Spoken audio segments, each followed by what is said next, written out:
प्रश्न चिन्ह बने इस आकृति में हमें 7 बिंदु नजर आते हैं। इन 7 बिंदु को 7 नक्षत्र माना जाता है। इन्हें सप्त ऋषि मंडल के नाम से जाना जाता है।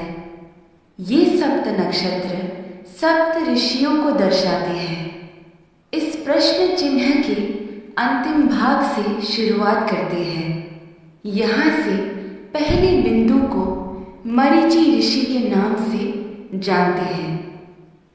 उसके बाद में जो बिंदु है वो कहलाते हैं ऋषि वशिष्ठा। ऋषि वशिष्ठा की बाईं ओर आपको एक छोटा बिंदु नजर आएगा। ये बिंदु ही है अरुंधति। ऋषि वशिष्ठा के बाद आते हैं ऋषि अंगीरसा, फिर आते हैं ऋषि अत्रि। फिर दाईं ओर की तरफ मुड़ते हुए जो बिंदु आता है वो है ऋषि पुलस्त्य। उसके बाद आते हैं ऋषि पुलह और फिर ऋषि क्रतु। ऋषि पुलह और क्रतु के अंतर को 5 गुना मिलाकर नीचे की तरफ आएंगे तो वहां बसे हैं ध्रुव नक्षत्र। सदा उत्तर में रहने की वजह से उसे ध्रुव नक्षत्र कहा जाता है। इंग्लिश में हम इसे नॉर्थ स्टार के नाम से जानते हैं। बाल्यावस्था के ध्रुव नक्षत्र अगर उत्तर में बसे हैं तो वृद्धावस्था के अगस्त्य नक्षत्र दक्षिण में बसे हैं। अगस्त्य और ध्रुव नक्षत्र हमेशा उसी स्थान पर ही पाए जाते हैं। इन दोनों के बीच में मौजूद आकाश गंगा सतत घूमती रहती है। इस कारण से हमारी धरती अक्ष के ऊपर घूमकर घूमती रहती है। ये सच है कि सारा जगत भगवान के इर्द गिर्द घूमता रहता है, लेकिन वो हमें कभी नजर नहीं आ सकता।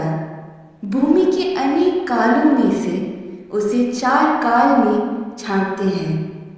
ऊपर नजर आ रहा पीठ के बल सोया हुआ प्रश्न चिन्ह के आकार में बना हुआ सप्त ऋषि मंडल हमें वसंत ऋतु में ठीक ऐसे ही नजर आता है।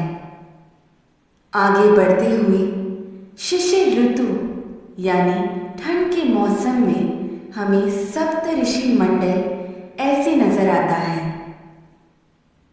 फिर शरद ऋतु में जब सारे पत्ते झड़ने लगते हैं तब सप्त ऋषि मंडल हमें ऐसे पीठ के बल सोया हुआ प्रश्न चिन्ह के आकार में नजर आता है। और फिर ग्रीष्म ऋतु यानी गर्मी के मौसम में हमें सप्त ऋषि मंडल ऐसे शीर्षासन कर रहे प्रश्न चिन्ह के आकृति में नजर आता है। चाहे जो भी हो, जब हम ये सारे प्रश्न चिन्हों को एक साथ में देखते हैं, हमारे सामने एक विशेष आकृति हमें बनता हुआ नजर आता है। वही कहलाता है हमारा स्वस्तिक। स्वस्थ का मतलब है आरोग्यवान। स्वस्तिक का महत्व मेरे पिता मुझे हमेशा से बताते आए हैं, लेकिन हर क्षण प्रयोग में ला रहे इस स्वस्तिक का जन्म कहाँ से हुआ ये आज मेरे पिता द्वारा जाना, जो आप सभी में मैंने बांटना चाहा। ध्रुव नक्षत्र